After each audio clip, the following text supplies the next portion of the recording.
वो उस जगह पहुंच जाता है जहां पर उसने अपना बचपन बिताया था। वो धीरे धीरे बचपन की यादों से आगे बढ़ता हुआ उस घर तक पहुंच जाता है जहां पर बचपन में वो अपनी मॉम, अपने भाई और अपनी बहन के साथ रहा करता था।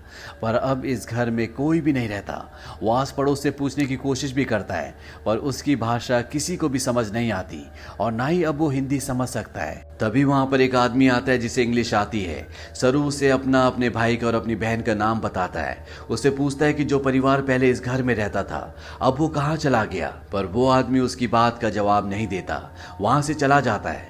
पर कुछ ही पलों के बाद वो लौट कर आता है और सरू को इशारा करता है। सरू जब उस तरफ जाता है तो वो देखता है कि सामने से एक बूढ़ी औरत आ रही होती है और ये औरत और कोई नहीं बल्कि वो होती है जिसकी गोद में सरू ने अपना बचपन बिताया था।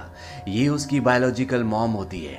वो उनके गले लगकर बहुत रोता है। सरू की मॉम आज तक इस गांव को छोड़कर इसीलिए नहीं गई थी क्योंकि उसे यकीन था कि एक दिन उसका बेटा लौटकर जरूर आएगा।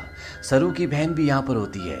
वो अपनी बहन को अपने गले से लगा लेता है पर सरू अपने भाई से मिल नहीं पाता। उससे पता चलता है कि जिस रात वो अपने भाई के साथ काम पर गया था पर सरू को नींद आ रही थी, इसीलिए उसके भाई ने उसे बेंच पर सुला दिया था। और जब उसका भाई जा रहा था तो सरू ने अपने भाई से कहा था कि सुबह जलेबी लेकर आना। उसी रात को उसके भाई गुड्डू की एक ट्रेन दुर्घटना में मृत्यु हो गई थी। यानी कि एक माँ ने एक ही रात में अपने दोनों बेटों को खो दिया था। पर उसकी उम्मीद ईश्वर पर उसकी आस्था थी जो इतने सालों तक वो अपने छोटे बेटे सरू का इंतजार करती रही। और आज 25 सालों के बाद उसका बेटा वापस लौट आया। सरू इसके बाद ऑस्ट्रेलिया में अपने मॉम और डैड को कॉल करता है। वो उन्हें बताता है कि मुझे मेरा परिवार मिल गया पर इससे कुछ भी नहीं बदलता। आज भी आप मेरे लिए वही हो जो पहले थे। आप मेरे मॉम डैड हो। इसके बाद सरू उन सभी जगहों पर जाता है जहां पर वो अपने भाई के साथ खेला करता था और इन जगहों पर जाकर उसे अपने बचपन की याद आ जाती है जब वो इन्हीं रास्तों पर अपने भाई के साथ चला करता था। सरू को यहाँ पर एक और बात पता चलती है कि उसका नाम सरू नहीं बल्कि शेरू है जिसका मतलब होता है लायन। अंत में हमें कुछ रियल फुटेज दिखाई जाती है जिसमें सरू के वो माँ बाप जिन्होंने उसे अडॉप्ट किया था वो इंडिया आते हैं। इंडिया में सरू की जो असली बायोलॉजिकल मॉम होती है वो उन्हें अपने गले से लगा लेती है। तो ये थी सच्ची कहानी सरू की।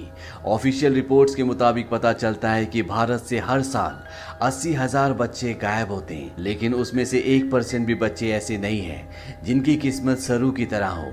इसीलिए इस पूरी कहानी, इस पूरी फिल्म के जो हीरो हैं वो और कोई नहीं बल्कि मिस्टर जॉन और उनकी वाइफ सू है जो अपने बच्चे पैदा कर सकते थे पर उन्होंने फैसला किया कि वो अपने बच्चे पैदा ना करके उन बच्चों को अडॉप्ट करेंगे जिनके पास घर नहीं है ताकि उन्हें एक अच्छा घर मिल सके।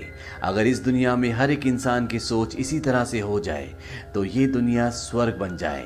तो ये थी पूरी कहानी